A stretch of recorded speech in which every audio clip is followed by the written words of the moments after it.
Happy birthday to me. Happy birthday to me. Happy birthday, dear hater. Happy birthday to me. That's right, cucks. The hater is 37 years old. I almost said 37 years young, and I caught myself. The hater is still that dude. Now, after I just gave myself a nice congratulatory happy birthday song, I'd like to thank everybody here for being with me this year. This was obviously the best year of the hater. The hater is still growing, and we're going to keep growing together. Definitely going to hit 8K soon. I don't think it's going to happen by the end of this year, but you never know. So subscribe and like. And we're definitely going to hit 10K next year, best believe. So that's a big, big milestone for the hater that I never thought I'd reach. So thank you all. Now let's get to it. The video of today on Hater's birthday has to do with the Bloodline. And the fact that the Bloodline as a storyline is done. It's over. Nobody cares about this anymore, right? How many times did we have to see this?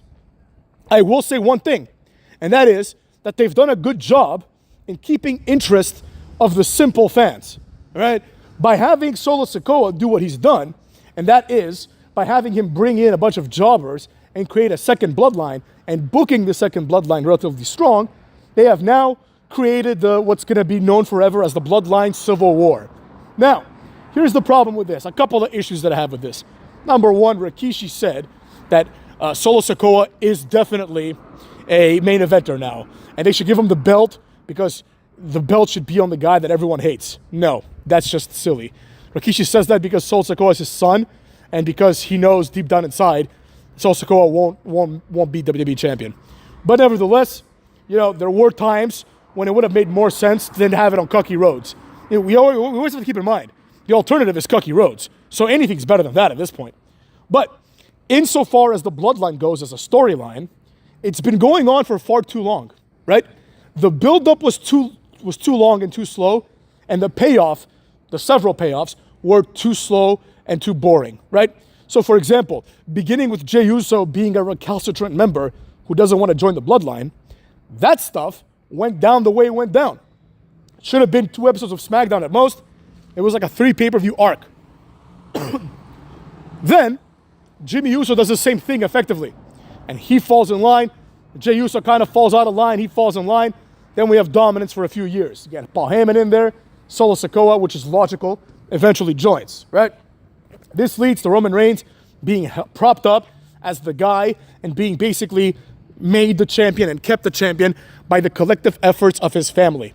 Now, this was interesting for a while, but then it got out of hand. It got to the point where Roman Reigns, every time he would wrestle, it was a foregone conclusion that he would win because we all knew that after year 2, he's dropping it at Mania. He's not dropping it at like fucking, Backlash, at Great Balls of Fire. You know what I mean? That's not happening. So with that being said, the storyline switched to when will Roman Reigns lose it? We had The Rock in there. That would have been sick, but that was taken away by the Cody crybabies. Enter Cody Rhodes, who has ruined wrestling as far as I'm concerned. Now, you'd think that Cody Rhodes, the entire point of last year's WrestleMania match, right? How easily we forget.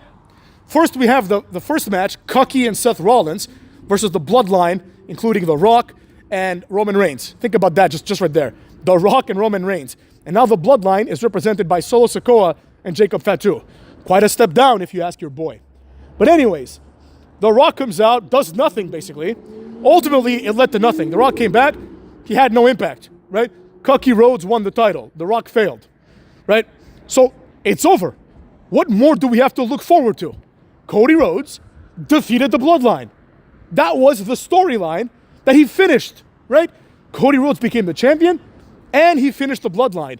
If you recall, Cody Rhodes was going to initially give the opportunity to The Rock, and he was going to wrestle Seth Rollins for the bullshit title, right?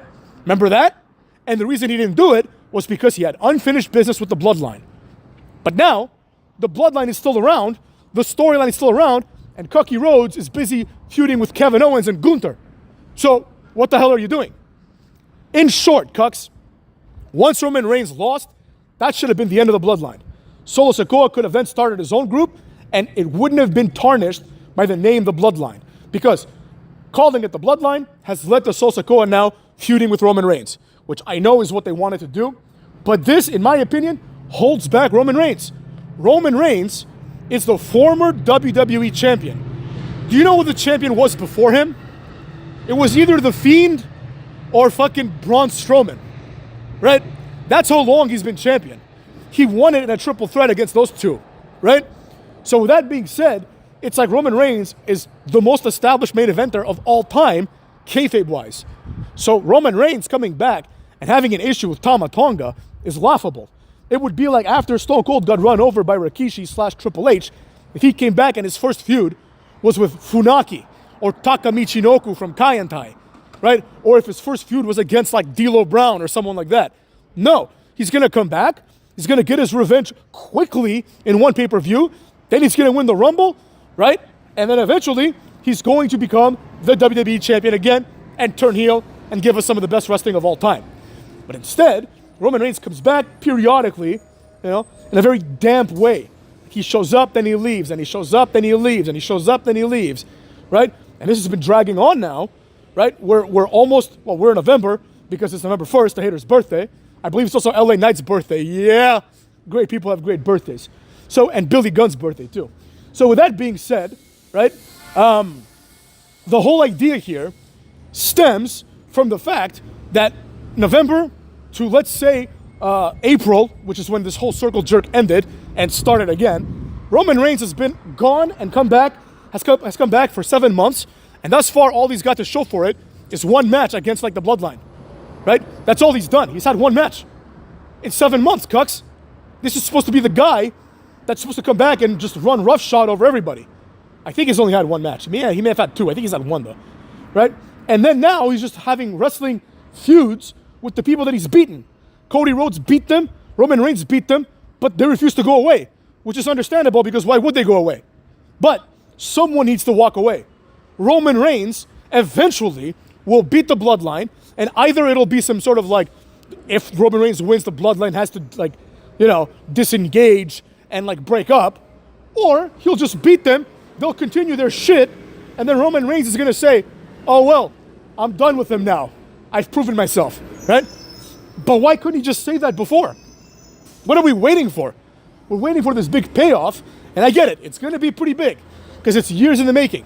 But what guarantees do we have that, if we've all predicted it correctly, that at Survivor Series, at War Games, what guarantees do we have that at War Games, the match doesn't just end, and then all of a sudden the next day, it still continues, right? Why would it stop? Let's just say, for example, Roman Reigns and the Usos and Sami Zayn, which is what it's looking like, right? Let's say these four beat the Sol Sikoa team, which obviously they will. Okay, great, they beat them. So what? Is it over? And if so, why? Is Sol Sikoa just gonna lose this match and say, that's it, I'm done? Because what does he stand to gain? His goal is to be the tribal chief. Maybe they have the match for the tribal chiefdom. It'd be cool if Jey Uso gets the pin or something. I don't know. But the point is the point. The storyline has gone on way too long, and it seems like nobody's benefiting. The fans aren't benefiting because it's taking 5 years to get to the end of this. Jey Uso, you can argue, has benefited a little bit because he got like a 1.5 week title reign, right? Good for him. Jimmy Uso has done nothing. They're about to be in a tag team again. Solo Sikoa is not believable. Like even if he wins the feud, doesn't matter. Solo Sikoa is going to be like a mid-carder after this before he eventually gets like, replaced in the mid-card by somebody else. Like here's what's going to happen. Solo Sikoa, after this feud, let's say he loses, right? He's going to win the US title or something against LA Knight. And then after that, eventually someone's going to come and beat him for it, right?